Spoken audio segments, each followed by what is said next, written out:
People like you should use the service entrance. That was what my boss said to the delivery guy after he tripped in our lobby and dropped 37 cupcakes across the marble floor. Everyone froze. No one moved. I was a struggling single mom with overdue bills, a sick little boy at home, and a boss who could ruin my paycheck with one signature. But when I saw that man kneeling there, humiliated in front of the whole office, something in me refused to stay quiet. I defended him, even though it cost me my job. What I didn't know was that the clumsy delivery guy wasn't powerless at all. He was the billionaire buying the company, and he had seen exactly who my boss really was. The first time I saw him, he was on his knees in the lobby, surrounded by 37 smashed cupcakes and one very expensive pair of Italian shoes. My boss looked down at him like he had dropped a body instead of a delivery box. Then she said, loud enough for the whole office to hear, "People like you should use the service entrance." I remember that sentence because it was the same way she talked to me whenever she thought no one important was listening. My name is Emily Carter. I was 34 years old, raising my 8-year-old son alone in Columbus, Ohio, and working as a front desk coordinator at Harrington and Vale, a regional marketing firm that loved calling itself a family while paying people like me just enough to stay desperate. I knew how to smile when my stomach was empty. I knew how to apologize for things I didn't break. And I knew, even before that delivery guy looked up at me, that something in that lobby was about to change. His name badge said Nate, handwritten in black marker on a crooked sticker. His brown hair was damp with sweat. His gray hoodie had a smear of frosting on one sleeve, and one of his shoelaces had come undone. He looked embarrassed, but not small. That was the strange part. Most people folded when my boss, Miranda Valley, turned her voice into a knife. Nate only stared at the ruined cupcakes, then at the woman whose shoes had been splashed with buttercream, and said quietly, "I'm sorry, I'll clean it up." Miranda gave a short laugh that made the receptionist beside me flinch. She was 48, blonde, in that expensive way that looked more like architecture than hair. And she had built her whole image around being direct. In reality, direct meant cruel if you were beneath her. Direct meant smiling at clients and humiliating assistants. Direct meant telling me last Christmas that single mothers should make better choices if they didn't want to depend on overtime. The cupcakes had been for a client presentation upstairs, and everyone knew Miranda cared more about appearances than people.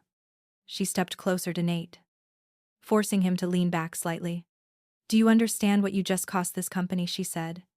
"Do you understand that some of us have real jobs, real responsibilities, and real consequences when incompetent people wander in off the street?" The lobby went quiet in that sick way offices go quiet when everyone knows something wrong is happening but nobody wants to be next. I should have kept my mouth shut. That was what smart people did at Harrington and Vale. They looked busy. They checked their phones. They waited for the storm to pass over someone else. But I saw Nate's hands, red from the cold and shaking slightly, as he gathered broken pastry boxes into a pile. And something in me snapped with a softness that scared me more than anger. I came around the desk, picked up the trash can, and knelt beside him. "It was an accident," I said. My voice did not come out loud, but it carried. "And the west elevator sticks on the 3rd floor. Maintenance has been ignoring it for months. If he tripped coming out of there, that is not all on him." Miranda turned her face toward me slowly, like I had slapped her. Behind her, the account managers froze with their coffee cups halfway to their mouths. I had never contradicted Miranda in public before. Not once. Nate looked at me then, and his eyes were nothing like the rest of him. They were calm. Too calm. A delivery driver having the worst morning of his week should have looked panicked. Grateful. Maybe ashamed. Nate looked like he was memorizing the room. He glanced at the stuck elevator, the security camera above the reception desk, the cluster of employees pretending not to watch, and finally back at me. "You don't have to do that," he said under his breath. "Yes," I said, picking frosting off the marble floor with a wad of paper towels. "I do. I didn't mean it the way it sounded. I meant that somebody had to. I meant I had spent too many years watching people with power treat kindness like a weakness. I meant my son, Mason, had asked me 2 nights earlier why my boss could call during dinner, but I couldn't call her during his school play. I meant there are moments when staying quiet costs more than speaking. Miranda's mouth tightened. Emily, she said, using the sweet tone that always came before punishment. Step away from the mess. That was how she referred to him. Not the driver. Not the man. The mess. I stood up slowly, my knees aching, one hand still sticky with frosting, and faced the woman who controlled my schedule, my paycheck, and the health insurance that covered my son's asthma inhalers. I was terrified. I also knew she could smell it. With respect, I said, though there was very little respect left in me. He apologized. We can reorder from the bakery down the street. Move the meeting 15 minutes. And stop turning a mistake into a public execution. Someone behind me sucked in a breath. Miranda's eyes flashed. She hated being challenged. But she hated reasonable solutions even more because they gave her nothing to punish. For 3 seconds, nobody moved. Not even Nate. Then Miranda smiled. It was not a kind smile. It was the smile she used when she had decided someone would pay later. How generous, she said. Since you feel responsible for him, you can handle the replacement order yourself. Off the clock. She turned to Nate. And you can leave before I contact your company and make sure you never deliver downtown again. Her voice got lower. People need to learn their place. That sentence hit me somewhere old. I had heard different versions of it my whole life. From my ex-husband, Ryan. When he told me I should be grateful he came home at all. From landlords who saw a single mother and suddenly needed extra deposits. From Miranda when I asked for one afternoon off to take Mason to a pulmonologist and she told me motherhood was not a company emergency. People need to learn their place. Mine, apparently, was beneath everyone's convenience. Nate rose to his feet, holding the crushed box against his chest. He was taller than I expected, but he kept his shoulders rounded, like he was trying not to take up space. I'll pay for the cupcakes, he said. No, Miranda snapped. You'll leave. I stepped to the desk, grabbed my purse, and pulled out the emergency 20 I kept folded behind my driver's license. It was supposed to be for Mason's field trip. I handed it to Nate. Bakery is 2 blocks over. I'll call it in. He stared at the bill like it weighed more than paper. I can't take that. You can, I said. And you can bring the receipt back to me. His expression shifted so quickly I almost missed it. There was surprise. Yes. But beneath it something sharper. Something like pain hidden behind discipline. He took the 20 with care. Not like a man taking charity, but like a man accepting evidence. Thank you, Emily, he said. Reading my nameplate, the way he said my name unsettled me. Not because it was inappropriate, because it was precise. Most delivery drivers rush through our lobby without noticing names. Most people at Harrington and Vale noticed me only when something went wrong. Nate said my name as though he intended to remember it. Then he picked up the last broken cupcake box, walked toward the revolving door, and disappeared into the gray morning as quietly as he had come. By lunchtime, I had been written up. The official reason was unprofessional conduct in front of staff and visitors. Miranda called me into her glass office, closed the door without asking me to sit, and placed the warning form on the desk between us. She had already signed it. Her perfume filled the room. Clean and expensive and suffocating. You embarrassed me, she said. No, I replied, before I could stop myself. You embarrassed yourself. Her eyes lifted. That was the second mistake I made that day. The first was defending a stranger. The second was letting Miranda see I was no longer completely afraid of her. She leaned back in her chair and folded her hands. You know, Emily, I have been very patient with your situation. My situation meant Mason. My situation meant being divorced. My situation meant leaving at 5:30 instead of staying until 8 for unpaid team commitment. I do my job, I said. You do the minimum, she answered. And you expect sympathy because life did not turn out the way you hoped. I felt heat rise behind my eyes. But I refused to blink. Miranda had a talent for finding the softest place in a person and pressing there until they made a sound. That man was careless, she continued. And you chose to align yourself with carelessness. That tells me a lot about your judgment. I looked through the glass wall behind her. Out in the office, people kept their heads down. They could see us, but they could not hear every word. That was Miranda's favorite kind of cruelty, visible enough to warn others, private enough to deny. I thought of Mason's backpack sitting by our apartment door, the unpaid electric bill under a magnet on the fridge, the inhaler refill waiting at CVS. Then I picked up the pen and signed the warning because pride did not pay rent.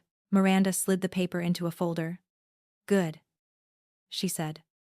Now, since you care so much about dignity, you can stay late tonight and redo the visitor log audits. I want 6 months checked by Monday. It was Thursday. I knew the assignment was punishment. She knew I knew. I also knew refusing would give her a cleaner reason to fire me. So, I said, understood, and walked back to my desk with my jaw locked so tightly it hurt. At 3:14, Nate returned with 12 perfect cupcakes from the bakery down the street and a receipt tucked under the ribbon. He had changed nothing about himself. Same hoodie, same old sneakers, same careful posture. But the receptionist beside me, Tara, whispered, that guy has guts coming back. I took the box from him before anyone else could make a comment. You didn't have to come back, I said. You asked for the receipt, he replied. There was something almost funny about that. But I was too tired to smile properly. I reached for my wallet to repay him the difference. But he shook his head. The bakery covered it, he said. They said the first dozen today was on the house. I knew that bakery. They did not give away anything. Before I could question him, Miranda's office door opened. Her heels struck the floor and measured clicks as she crossed the lobby. You again, she said. Nate turned with the cupcake box still between us. I brought the replacement order. Miranda looked him over with open contempt. And now you can go. Then she looked at me. Emily. Conference room B. Take notes. Try not to turn this into another charity project. The account team laughed softly. Not because it was funny, but because laughter was safer than silence. I felt Nate's eyes on me, and humiliation crawled up my neck. I carried the cupcakes into conference room B like they were evidence of a crime. The clients arrived 10 minutes later. 3 men in navy suits and 1 woman with a silver laptop. Miranda transformed instantly. Her voice warmed. Her posture softened. She called everyone by name and thanked them for their partnership. I sat against the wall, taking notes, watching the same woman who had just crushed a stranger perform kindness like a language she only used for money. Halfway through the meeting, the woman with the silver laptop asked a question about employee retention. Miranda smiled and said, "We believe in loyalty here. Harrington and Vale is a family. We take care of our people." My pen stopped moving. I thought of the warning form in her folder. I thought of the $20 bill. I thought of Nate on his knees under that security camera while everyone watched him be reduced to less than human. That night, I stayed until 9:42 auditing visitor logs. The office emptied around me. Lights clicking off in rows until only the reception area glowed. My phone buzzed 3 times with texts from my neighbor, Mrs. Alvarez, who was watching Mason.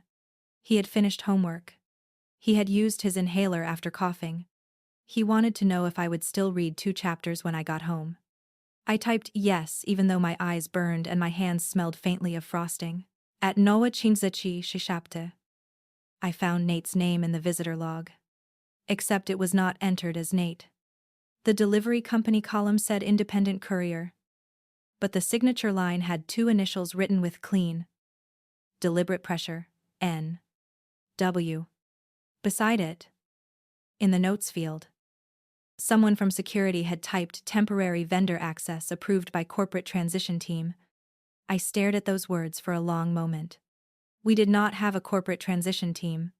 At least, not one anyone had told reception about. The next morning, there was a sealed envelope on my keyboard. No stamp. No return address. Inside was my $20 bill. Crisp and flat. Wrapped around the bakery receipt. On the back of the receipt, written in the same careful handwriting from the visitor log, were 6 words. You were the only one who stood. I looked up so fast my chair rolled back. The lobby was full of morning noise. Phones ringing. Elevators chiming.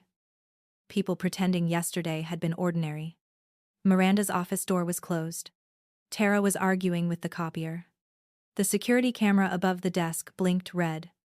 And suddenly, for the first time in 3 years at Harrington and Vale, I had the strange feeling that someone else had seen everything clearly. By noon, the rumor hit the office like a storm through a cracked window. Harrington and Vale was being sold. Not maybe. Not someday. Sold.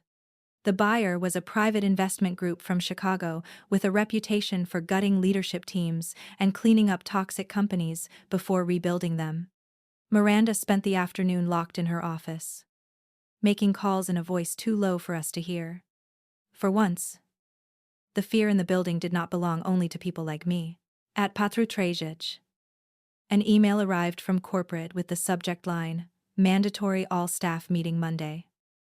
9:00 a.m. The message said the acquiring owner would be introduced in person. Miranda came out of her office 5 minutes later with a pale face and lipstick freshly reapplied. She looked at me longer than usual. Not with guilt. Not with regret. With calculation. Emily, she said. Make sure the lobby is spotless Monday morning. We need to look professional. I thought of Nate kneeling in the frosting. I thought of Miranda saying people should learn their place. I thought of those 6 words on the back of the receipt tucked safely inside my purse.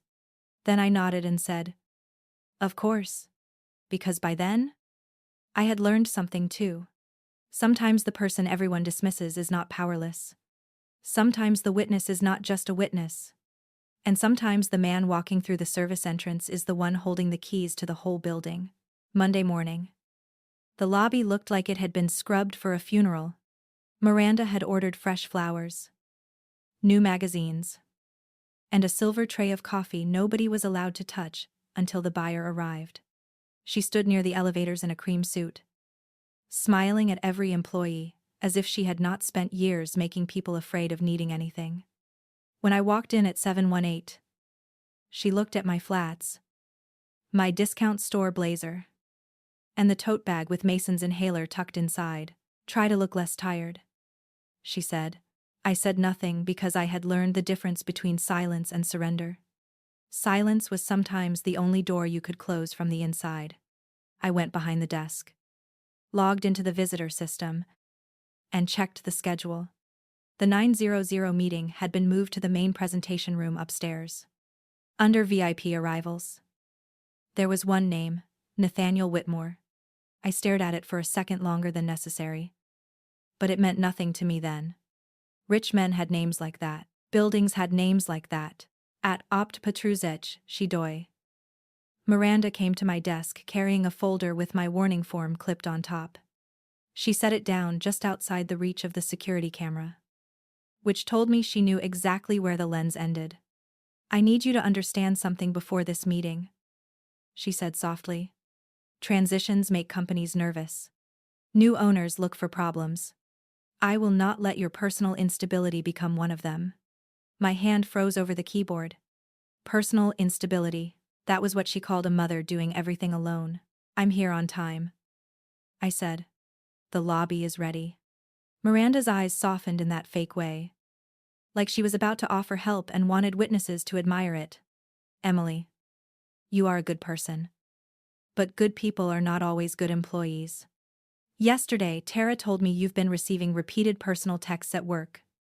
Tara, who had borrowed $20 from me twice and cried in the restroom about her student loans, would never have reported me unless Miranda cornered her. That was how Miranda worked. She made kindness expensive. Before I could answer, the elevator opened. For 1 second I smelled cold air, wool, and expensive soap. 3 people stepped out first. 2 men in dark suits, and a woman carrying a tablet. Then Nate walked in behind them. Except he was not Nate anymore. The gray hoodie was gone. The old sneakers were gone. He wore a charcoal suit that looked quiet and custom. His hair neatly pushed back. His posture no longer rounded. He did not look like a man trying not to take up space. He looked like space moved for him. The lobby changed before anyone spoke. Tara stopped breathing beside the copier. Miranda turned with her professional smile already blooming. Then faltered so slightly that most people might have missed it. I did not. I had studied her face for 3 years. The way you study weather when you live in a house with a bad roof. Nate's eyes moved over the flowers, the polished floor, the tray of coffee. Then landed on me. He gave me the smallest nod. Not warm. Not familiar. Recognition without performance. Miranda recovered quickly. That was one of her gifts. Mr. Whitmore, she said, stepping forward with both hands clasped. Welcome to Harrington and Vale. We are so honored. Nate looked at her hand. Then took it briefly. Nathaniel is fine, he said. His voice was the same. That unsettled me more than the suit. Same calm tone. Same careful pauses. Same man who had knelt on the marble floor while she called him a mess. Only now, everyone knew the floor belonged closer to him than to her. Miranda gestured toward the elevators. The leadership team is waiting upstairs. I apologize that our front desk is a little hectic this morning. She smiled toward me as if I were a stack of clutter she had not had time to hide. Nathaniel glanced at the desk. Then back at Miranda. It looks organized to me. The words were simple.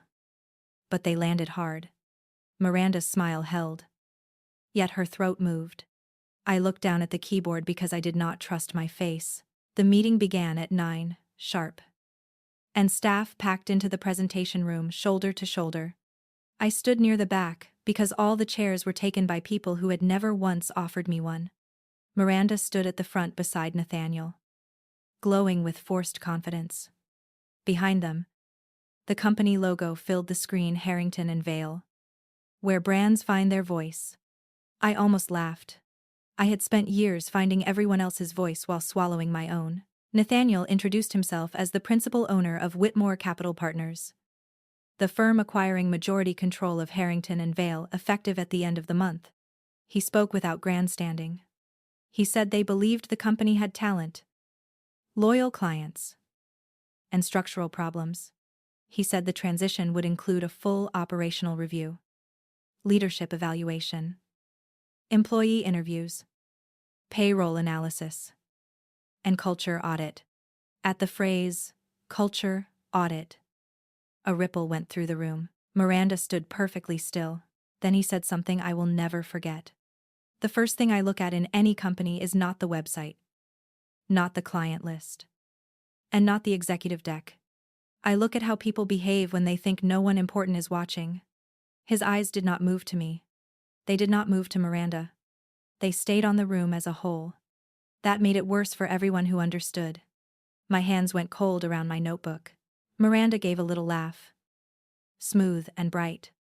We pride ourselves on accountability here. Nathaniel turned his head toward her. Good, he said. Then the review should be simple. The room went silent in the way it had gone silent when the cupcakes fell. But this time, the silence had teeth pointed in a different direction. People began shifting. A senior account manager stared at the carpet. Tara wiped her palms on her skirt. I felt something dangerous rise in my chest. Not joy, exactly, but recognition. Power had entered the room and refused to flatter cruelty. After the meeting, Miranda asked me to bring coffee to the executive conference room. She said it in front of everyone. with enough sweetness to make it sound normal. I carried the tray upstairs, careful not to spill a drop. Through the glass wall, I saw Nathaniel reviewing printed documents with his team while Miranda leaned over them like a hostess at a dinner party. She laughed too often. She touched her pearls too much. She was trying to turn charm into a shield. When I entered, Miranda said, "Emily has been with us 3 years. She's very familiar with our front desk routines." It sounded like praise, until she added, "Though she can get emotionally involved in situations that require professionalism." The tray trembled once in my hands. Nathaniel took a mug from it before anyone else could. "Emotion and professionalism are not opposites," he said. "In some roles, the absence of emotion is the bigger risk." His assistant looked down at her tablet. But I saw the corner of her mouth move. Miranda's smile thinned. "Of course. I only meant that boundaries matter." "They do," Nathaniel said. Then he looked at me. "Miss Carter, after this meeting, my team may need access to visitor logs and incident reports from the last 18 months. Are those maintained at reception?" I felt Miranda's attention snap toward me like a wire pulled tight. "Yes," I said. "Digital logs, plus archived daily PDFs. Security footage requests go through building management." Nathaniel nodded once. "Thank you." It was the first time someone had asked about the systems I maintained like they mattered. For 3 years, Miranda had treated reception like a chair. Necessary only because guests expected to see something in that spot. But I knew the building's memory. I knew who came in, who lied about being in, who stayed after hours, which clients were kept waiting, which employees cried in the hallway before quitting. I knew because invisible people see everything. Not because they spy, because no one bothers hiding from furniture. At unsprezeche trezeche chasse. Miranda called me into her office again. This time she did not close the blinds. She wanted the office to see me standing there. "You seem pleased with yourself," she said. "I'm doing my job." "Your job," she repeated, touching the folder on her desk, "is to support this company, not undermine leadership during an acquisition." I stared at the folder. My name was on a label now. Not handwritten. Printed. Prepared. She opened it and pulled out copies of every small mercy she had ever twisted into a weakness. Time off requests for Mason's doctor appointments. A late arrival from the morning my car battery died. A note from last winter when I had taken a personal call from his school nurse. The warning form from the cupcake incident sat on top like a fresh bruise. Miranda tapped it with one polished nail. "Patterns matter. Emily, new owners do not like patterns." For a moment, I could not speak. It is a strange thing to see your life flattened into paperwork by someone who never had to live inside it. Mason's asthma became unreliability. My divorce became instability. My refusal to watch a man be humiliated became unprofessional conduct. I thought about how many people Miranda had done this to before me. How many had left quietly with a cardboard box, believing their file told the truth because it looked official. "What do you want?" I asked. Miranda leaned back, satisfied that I understood there was a transaction. "I want you to sign a corrective action agreement. You will acknowledge inappropriate conduct, agree to limit personal interruptions, and confirm that yesterday's vendor incident was escalated because of your interference." My stomach turned. "That is not what happened." "It is what will be documented," she said. "Unless you prefer unpaid suspension during the transition review." There it was. Not anger. Not discipline. A trap. She wanted my signature before Nathaniel's team requested records. She wanted me to become the witness against myself. The room seemed to narrow around the folder. The pen. Her hand waiting beside it. I thought of Mason's inhaler. I thought of rent due Friday. I thought of all the ways poor people are told to be honest by people who can afford consequences. Then I asked for a copy to review. Miranda blinked. "Excuse me, a copy?" I said. "If you want me to sign a corrective action agreement, I'd like to read it during my break." Her expression hardened. This is not a negotiation. I understand. My voice shook, but I kept it low. Then I'm not refusing. I'm reviewing. She stared at me, as if trying to decide whether firing me would look suspicious before lunch. Finally, she slid the pages into a plain envelope and handed it over. You have until 4. I took my lunch break in my car because it was the only place in the building where I could breathe without performing. The envelope sat on the passenger seat beside Mason's booster. Thick with lies. I read every page carefully. The way I read school forms and medical bills and lease renewals. Because single mothers learn that fine print is where people hide teeth. On the second page, I found the line that made my hands stop trembling. Employee admits to intentionally obstructing vendor removal after safety incident. Safety incident. That was what she was turning the cupcakes into. Not cruelty. Not a stuck elevator. A safety incident with a vendor she had tried to remove. If I signed, Miranda could say she acted responsibly and I interfered. If Nathaniel's team asked why a delivery driver had been insulted in the lobby one day before the acquisition announcement, Miranda could hand them my signature and make me the problem. It was elegant in the ugliest way. I opened my purse for a tissue and saw the bakery receipt. The $20 bill was still wrapped around it. Untouched since Friday. You were the only one who stood. I turned it over again and looked at those words until my pulse slowed. Then I remembered something from the visitor log audits Miranda had forced me to do as punishment. Every incident note was time-stamped. Every visitor entry could be exported. Every security footage request needed a reason. But reception had access to camera event markers for lobby movement. By 1:15. I was back at my desk, exporting records with hands that looked calmer than I felt. I did not steal anything. I did not hack anything. I used the access my job required and saved copies of the logs tied to Friday's delivery. The stuck elevator maintenance requests. And the visitor note about temporary vendor access approved by the corporate transition team. I printed the elevator repair tickets too. All 6 of them. Each one marked deferred due to budget review. Miranda had ignored a hazard. Then blamed the man who tripped on it. At Trey Chinchzech, Shidoy. I walked toward Miranda's office with the unsigned agreement in my hand and the copied records tucked inside my notebook. She was standing by the window. On the phone. Saying, "No. He doesn't know anything. It was a minor lobby issue.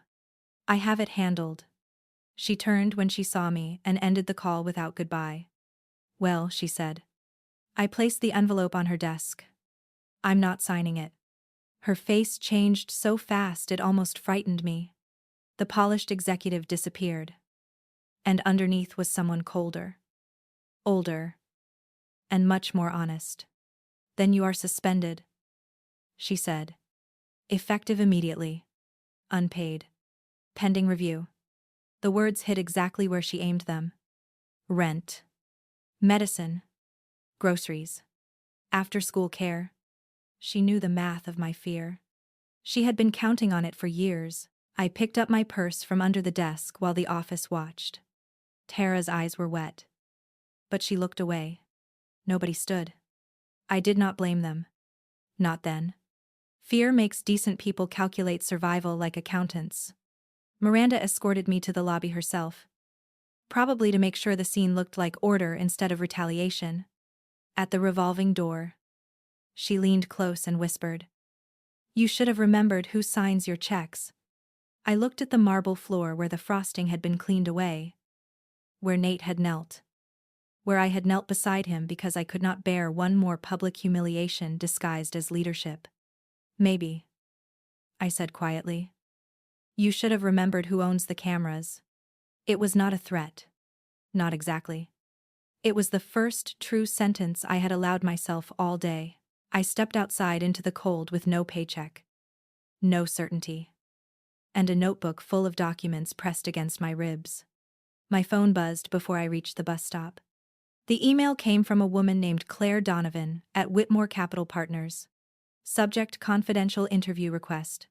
The first line read, "Ms. Carter. Mr. Whitmore would like to speak with you regarding Friday's lobby incident and your suspension today. I stood on the sidewalk while downtown traffic moved around me. Ordinary and loud. For 1 second, I was just a tired mother with blistered heels and a terrifying bank balance. Then I looked back through the glass doors and saw Miranda watching me from the lobby. Convinced she had pushed me out before I could become dangerous. She did not know I had already learned the truth. The clumsy delivery guy was the billionaire buying the company. And this time, I was not the only one who had seen everything. Claire Donovan met me in a hotel conference room 6 blocks from Harrington and Vale. Not in Nathaniel Whitmore's office, and not over some dramatic dinner that would have made the whole thing feel less real. She was in her early 40s, with a calm face, a navy blazer, and a legal pad already dated at the top. Nathaniel sat beside her with his jacket off and his sleeves rolled once at the wrist. He looked more like the man from the lobby that way. But only if I forgot the watch on his left hand cost more than my car. I did not sit down right away. My purse was over one shoulder, my notebook pressed against my chest, and my body was still stuck in survival mode. I had been suspended less than an hour earlier. My badge had been disabled before I reached the bus stop. My son was at school. My rent was due. And the man who had taken my $20 bill was now standing between me and the company that had just punished me for having a spine. Nathaniel seemed to understand that before I said anything. "Ms. Carter," he said, "you are not in trouble here." I almost laughed because people with power always said that right before asking you to trust them with your life. Claire slid a bottle of water toward the empty chair. "This conversation is voluntary," she said. "You may leave at any time. Nothing you say will be shared with Miranda Vale without your consent. Except as required for the formal review." Formal review. The words sounded clean. My fear did not. I finally sat because my knees were shaking. And I was tired of pretending they were not. Nathaniel looked at the notebook in my arms. But he did not ask for it. That mattered. Miranda would have demanded it. Ryan would have taken it from my hands and called me dramatic. Nathaniel only waited. After a moment, he said, "I owe you an explanation for Friday." His voice had no polish in it now. No boardroom tone. Just quiet. He told me Whitmore Capital had been reviewing Harrington and Vale for months before the acquisition became public. The financials were good. The client pipeline was strong. But employee turnover was ugly in a way numbers could not fully explain. Exit interviews mentioned fear, retaliation, public humiliation, unpaid overtime, and a leadership culture where every complaint somehow became proof that the complainer lacked loyalty. Nathaniel had made unannounced site visits before. Not as a trick, he said. But because prepared tours were useless, I did not plan to drop the cupcakes, he said, looking almost embarrassed for the first time since I had known him. The elevator door caught the edge of the box when it jolted. That part was real. I stared at him. And the clumsy delivery guy, he accepted the question without flinching. Also real. For about 3 minutes. Then he added, "What happened afterward was not something anyone should have to perform for an audit." That sentence loosened something inside me. And I hated that it did. I hated how badly I needed one person with authority to say what I had seen was wrong. I opened my notebook and laid out the copies one at a time. The visitor log. The elevator repair tickets. The incident marker from the lobby camera. The unsigned corrective action agreement. Claire did not react dramatically. She simply photographed each page, marked the time, and asked where the originals lived in the company system. When she reached the corrective agreement, her expression changed. "Not much, but enough. She gave this to you after the acquisition meeting, at 1136, I said. "She wanted it signed by 4. Claire underlined something on her legal pad. Nathaniel read the page without touching it. His jaw tightening at the line about me obstructing vendor removal. "Did she use those exact words verbally?" he asked. "No," I said. "She was smarter than that. On paper, she made it sound like safety. In person, she made it sound like hunger. Nathaniel looked up. I had not meant to say it that way. But once it was out, I did not take it back. She knew I needed the job. I said. She knew about my son's asthma. She knew I couldn't afford suspension. That was the point. My voice stayed level. Which surprised me. Maybe because I had already cried all the way from the bus stop to the hotel restroom. Maybe because when the truth finally has witnesses, it does not need to scream. Claire asked careful questions for nearly 40 minutes. Dates. Times. Names. Who saw what? Who might confirm it? Whether Miranda had disciplined others after they challenged her. Whether HR existed as anything more than a shared inbox controlled by leadership? I answered what I knew and refused to invent what I did not. That mattered to me. I was not going to become Miranda in reverse. I did not need to exaggerate. The truth was already heavy enough. When the interview ended, Nathaniel stood but did not offer his hand too quickly. Your suspension is being reviewed immediately, he said. You will receive written confirmation tonight that your pay continues during the review.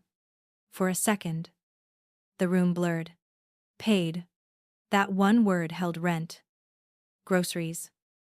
Medicine. And the right to breathe until Friday. I nodded once because, if I opened my mouth too fast, I would cry in front of two people I still did not fully trust. He walked me to the elevator himself. Emily, he said. And hearing my first name from him made the lobby flash in my mind again. Frosting on marble. Miranda's heel inches from his hand. You were not careless, Friday. You were brave. I looked at the elevator numbers climbing above the doors. Brave people don't shake this much. Nathaniel gave a small, sad smile. Most brave people shake. They just move anyway. The doors opened before I could answer. By the time I picked Mason up from Mrs. Alvarez, the email had arrived. My suspension was paused pending review. My pay would continue. I was instructed not to return to the building until contacted by Whitmore Capital's transition office. Mason was sitting at the kitchen table drawing a superhero with a blue cape and a lunchbox when I read it. Mom, he asked. Are we okay? I looked at his small face.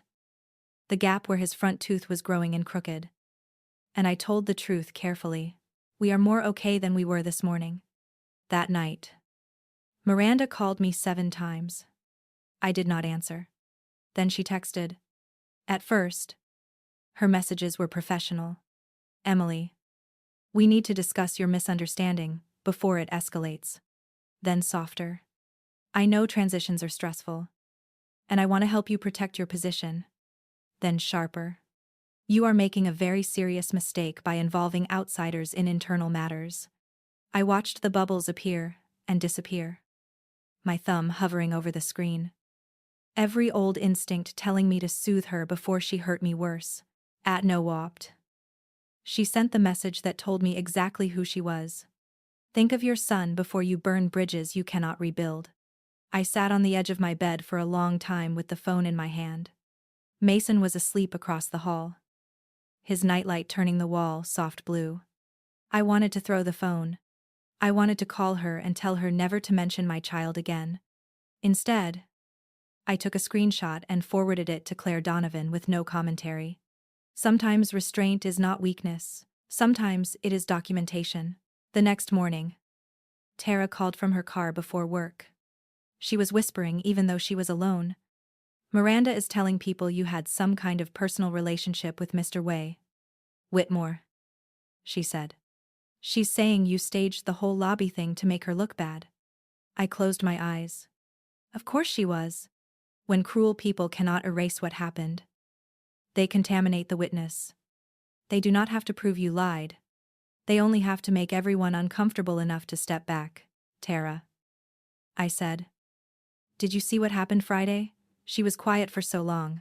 I thought she had hung up. Then she said, yes.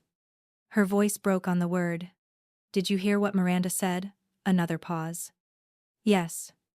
I waited. I did not beg. I had spent too much of my life begging people to admit pain they had watched with both eyes open. Finally, Tara whispered. She told me if I confirmed anything, she'd make sure my promotion disappeared. I leaned against my kitchen counter, watching coffee drip into a cracked mug. "I'm sorry," I said. Tara laughed once, bitter and scared. "Why are you apologizing? You're the one she suspended." "Because fear makes everyone lonely," I thought. Because Miranda had built a whole company out of separate rooms, each person locked inside their own need. "Claire Donovan may contact you," I said. "Tell the truth, or don't. But don't lie for her. That's how she keeps owning pieces of people." By Thursday, the review had spread through the company like electricity behind walls. People I had barely spoken to began emailing Claire. Some attached resignation letters they had never sent. Some sent screenshots of late-night demands. Denied medical leave. Unpaid weekend work disguised as team loyalty. A junior designer named Alicia sent a voice memo from Miranda telling her that pregnancy was a timing issue the company should have been considered in. A former account lead sent calendar invites proving leadership had billed clients for work completed by interns after midnight. I did not see the evidence directly, but Claire told me enough to understand the pattern was larger than my lobby. That was the sick relief of it. I had not imagined the cruelty. I had simply been standing close enough when the mask slipped in front of the wrong man. Still, Nathaniel's team kept coming back to my records because the Friday incident had something others did not: a clean timeline. A visible public humiliation. A retaliation document. And Miranda's text mentioning my son after I refused to sign. On Friday afternoon, Claire asked if I would return Monday for a formal culture review meeting. All senior staff would be present. So would HR, outside counsel, and Whitmore's transition team. Miranda would be allowed to respond to the findings. I would not be required to speak unless I chose to. I stared at that line for a long time. Unless I chose to. Nobody at Harrington and Vale had ever framed my voice as a choice before. It had always been a risk. A problem. Or a favor someone could deny. I spent the weekend preparing without telling Mason the full truth. He knew Mommy had a hard work meeting. He knew Mrs. Alvarez might pick him up from school Monday. He did not know I sat at the kitchen table after he went to bed, arranging documents in a blue folder and practicing how to breathe through my ribs. The folder became the center of the apartment. It sat beside the salt shaker during breakfast. It sat near the sink while I washed dishes. It looked ordinary. It did not feel ordinary. On Sunday evening, Ryan called. My ex-husband rarely called unless he wanted to move his weekend or complain about child support. This time, his voice had that smug softness men use when they think they are being reasonable. "I heard you're causing trouble at work," he said. My skin went cold. Who told you that? He avoided the question. Which answered it? Miranda had found him. Of all the ugly things she had done, that one felt intimate in a way that made my hands shake. Ryan told me I should be careful. He said stable employment mattered in custody conversations. He said bosses talked. He said maybe I had always been too sensitive and this was why I struggled. I listened until he ran out of borrowed authority. Then I said, "Do not call me about my job again unless you are offering to cover Mason's inhaler refill." He scoffed. I hung up. Then I forwarded the call log to Claire and wrote 2 sentences. "Miranda appears to have contacted my ex-husband." He referenced custody. Monday arrived clear and cold. I wore the same discount store blazer Miranda had looked down at 1 week earlier. But I ironed it twice. Mason hugged me at the door and told me I looked like a boss. But a nice one. I laughed for the first time in days. On the bus downtown, I kept one hand on the blue folder in my lap. Not because the folder was magic, because it reminded me that truth sometimes has weight. And I was allowed to carry it. The lobby was quieter than I had ever heard it. No flowers this time. No untouched coffee tray. Just employees moving carefully. Eyes flicking toward me and away again. Tara stood behind the reception desk. Pale but upright. When she saw me, she touched 2 fingers to the visitor log screen. A small gesture.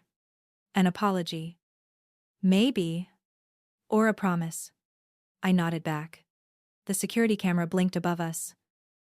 the same red light watching the same marble floor. This time, I did not feel small under it. Upstairs, the main conference room was full. Miranda sat near the head of the table in a black suit. Composed, beautiful, and furious beneath the skin. Her folder was thick, too. I wondered what she had put inside it. My attendance records. My time-off requests. Maybe screenshots of old texts where I apologized for needing to leave early for Mason. She looked at me once, and smiled as if we were both women at a charity luncheon. Then she leaned close as I passed and whispered, "Last chance." I took the chair Claire had reserved for me near the wall. Not at the table. Not hidden in the back.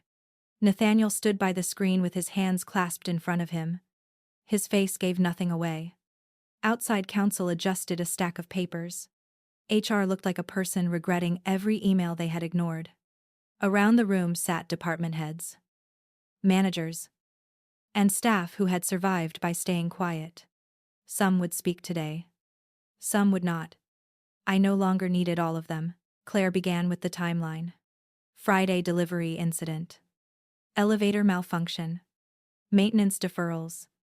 Public reprimand. Replacement order. Monday acquisition meeting. Corrective action agreement issued within 2 hours. Refusal to sign. Immediate unpaid suspension. Retaliatory texts. Potential contact with employee's former spouse.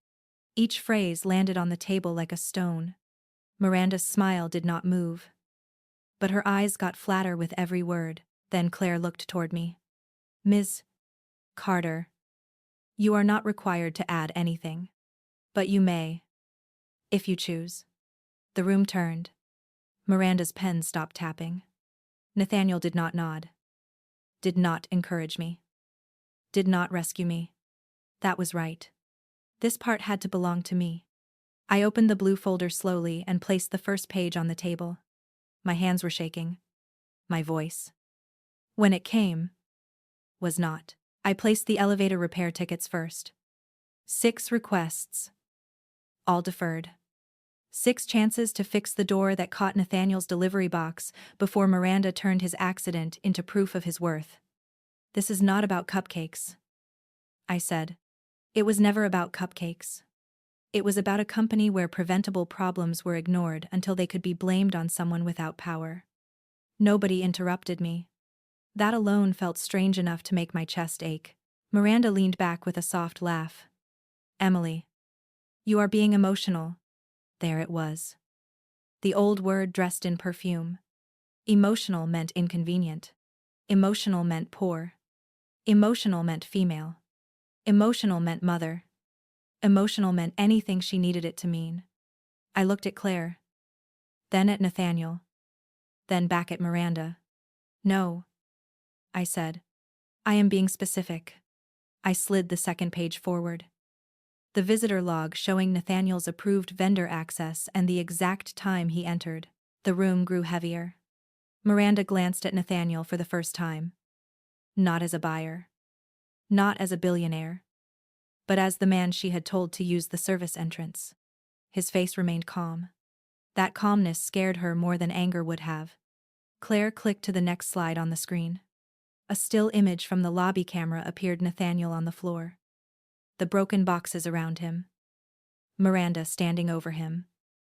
And me kneeling beside him with a trash can in my hand. No one said anything. Sometimes the truth does not need volume. Sometimes it only needs a timestamp. The image showed what Miranda could not soften with tone or bury in paperwork. It showed her posture. It showed the distance between everyone watching and the one person helping. It showed the marble floor where dignity had been treated like a stain. I felt my throat close. Not from shame this time, but from finally seeing outside proof of a moment I had carried alone. Miranda pointed at the screen. "That image has no audio," she said quickly. "It does not show context." Nathaniel spoke then. Quiet enough that everyone leaned in. "It shows enough for the context to matter." Claire clicked again. And the next slide displayed Miranda's corrective action agreement. The line about me intentionally obstructing vendor removal, highlighted in yellow. My unsigned copy sat on the table beside it. For the first time all morning, Miranda's hand left her pen. Claire read the timeline with clinical precision. Miranda issued the agreement less than 3 hours after learning Nathaniel Whitmore was the acquiring owner. The agreement reframed a maintenance failure and public reprimand as a safety issue. When I refused to sign, I was suspended immediately without pay. Then Claire showed the text Miranda had sent me that night. Think of your son before you burn bridges you cannot rebuild. A sound moved through the room. Small and ugly. Like several people understanding at once. Miranda sat forward. That message has been misinterpreted. I was encouraging her to consider stability for her child. You contacted her ex-husband, Claire said. It was not a question. Miranda's face tightened. I spoke with someone who had relevant knowledge of her personal reliability. My pulse hit hard. But I did not look away. She had finally said it in front of everyone. She had turned my child, my divorce, my private life, into weapons and called it management. Nathaniel placed both hands on the table. Ms. Val, did you contact Ryan Carter after Ms. Carter declined to sign the corrective action agreement? Miranda looked around the room, searching for sympathy. But the room she had built out of fear had no warmth to offer her now. I made one phone call, she said. Because leadership sometimes requires difficult conversations. Leadership, Nathaniel said, does not require threatening an employee through her custody situation. That sentence broke something open. Not loudly, not dramatically. But I saw it in the faces around the table. Tara lowered her head and began crying silently. Alicia, the junior designer, stared at Miranda with her mouth pressed flat. HR looked at the table as if the wood grain might save them. Miranda tried to recover. But cruelty is easier when people are alone. It gets clumsy in a room full of witnesses. Then Tara stood. Her chair scraped so sharply everyone turned. She was shaking harder than I had been. I heard what Miranda said in the lobby. She said. She told him people like him should use the service entrance. She told Emily to step away from the mess. Miranda snapped. Tara. Just her name. Nothing else. But the threat inside it was familiar to half the room. Tara flinched. Then she lifted her chin. No. I'm done being scared of losing a promotion I was never really going to get. After that, the room changed. Not all at once. But enough. Alicia spoke about the pregnancy comment. A project manager talked about unpaid weekends. A former employee joined by video and described being pushed out after requesting medical leave. Each story had its own details. But the shape was the same. Loyalty demanded downward. Grace offered upward. Mistakes punished only when made by people who could not fight back. Miranda stopped smiling. Then she stopped writing. Finally, she stopped pretending to be misunderstood. Outside counsel asked Miranda if she wanted to respond to the documented findings. She gave a speech. Of course she did.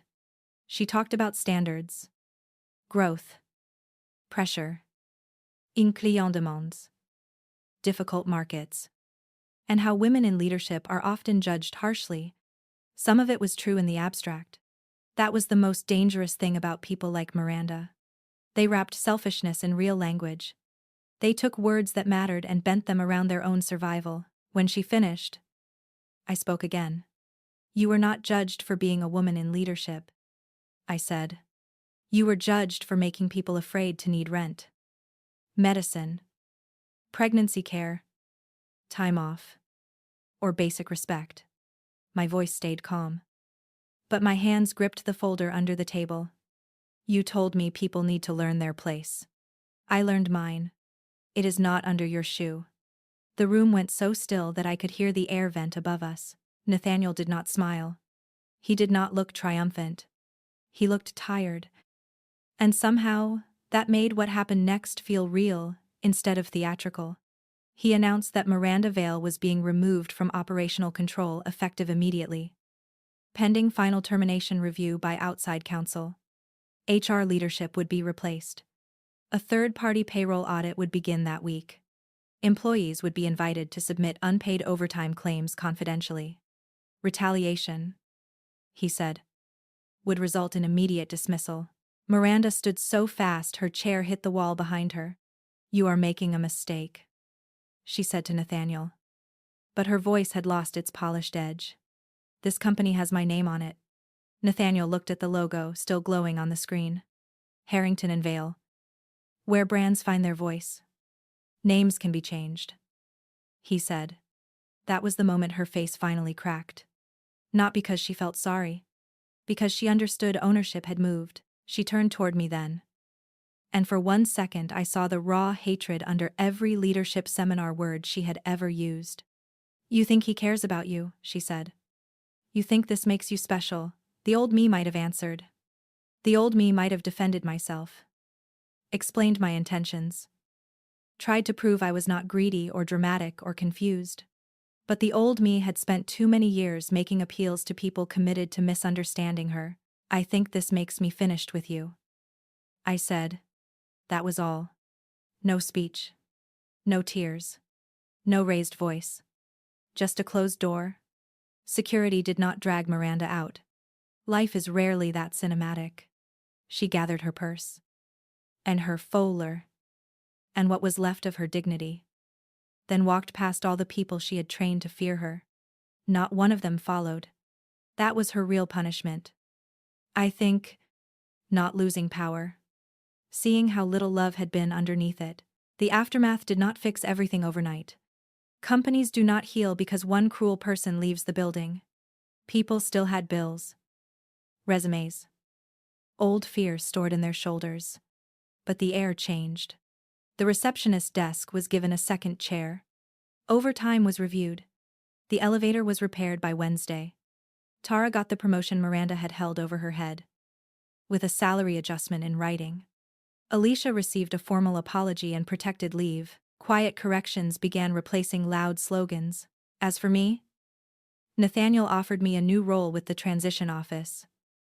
Helping rebuild employee systems because, as he put it, I understood where companies hide damage. I did not say yes immediately. I had learned to distrust opportunities that arrived wrapped in rescue. I asked for the job description. Salary. Reporting structure. Health benefits. And flexibility policy in writing. Nathaniel did not look offended. He looked relieved. "Good," he said. "That is exactly what I hoped you would do." I took the role 2 weeks later.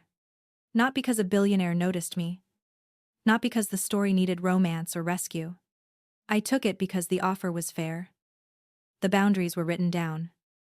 And my son needed a mother who could come home without swallowing humiliation in the parking lot first. Mason drew me another superhero picture for my new desk. This one wore flats. Carried a blue folder. And had frosting on one sleeve. Months later, the company changed its name. The old lobby stayed mostly the same. But the marble floor near the elevators was no longer a place I hurried across with my eyes down.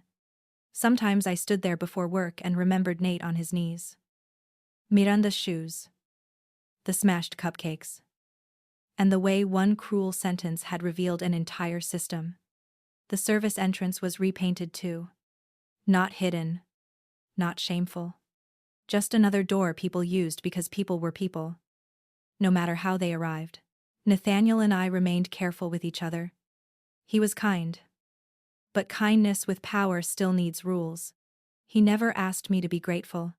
I never pretended the money between our lives did not exist. Over time, respect grew in the places where performance might have been easier. He met Mason once at a company family day. Kneeling to compliment his superhero drawing without mentioning that he owned the building. Mason liked him because he listened. Children noticed that. Ryan stopped calling about custody after Claire's office sent a formal letter documenting the attempted interference. He still missed weekends. He still had opinions. But his voice no longer lived rent-free in my head. Miranda tried to spin her removal online as a values disagreement during acquisition. But former employees told their stories too. Calmly, and with dates. Her reputation did not explode. It eroded. That was better. Erosion is what happens when truth keeps touching stone. I never became fearless. That is not how healing works. I still checked my bank balance before buying groceries. I still woke up some nights, worried an email would take everything away. But fear stopped being my manager. It became information. It's not instruction. There is a difference. The day Miranda lost power, I did not become invincible. I became someone who could shake, speak, document, and survive the silence after. People like Miranda count on everyone believing cruelty is the price of stability. They call it professionalism when you absorb disrespect. They call it loyalty when you protect their image. They call it gratitude when you accept less than you deserve. But a family, a company, or a life built on fear is not stable. It is only quiet until someone drops the box. The camera blinks red. And the person everyone underestimated decides not to look away. The $20 bill stayed in my wallet for a long time. I never spent it. It became my reminder that dignity can be expensive in the moment and still be the only thing worth buying. When Mason asked about it years later, I told him the simplest version. I said I once defended a man who seemed powerless. And later learned he had power. But the important part was not who he turned out to be. The important part was who I chose to be before I knew. Sometimes, the door that changes your life is not the front entrance. Sometimes it is the service entrance, the employee exit, the lobby camera, the stuck elevator, the place where someone thinks nobody important is watching.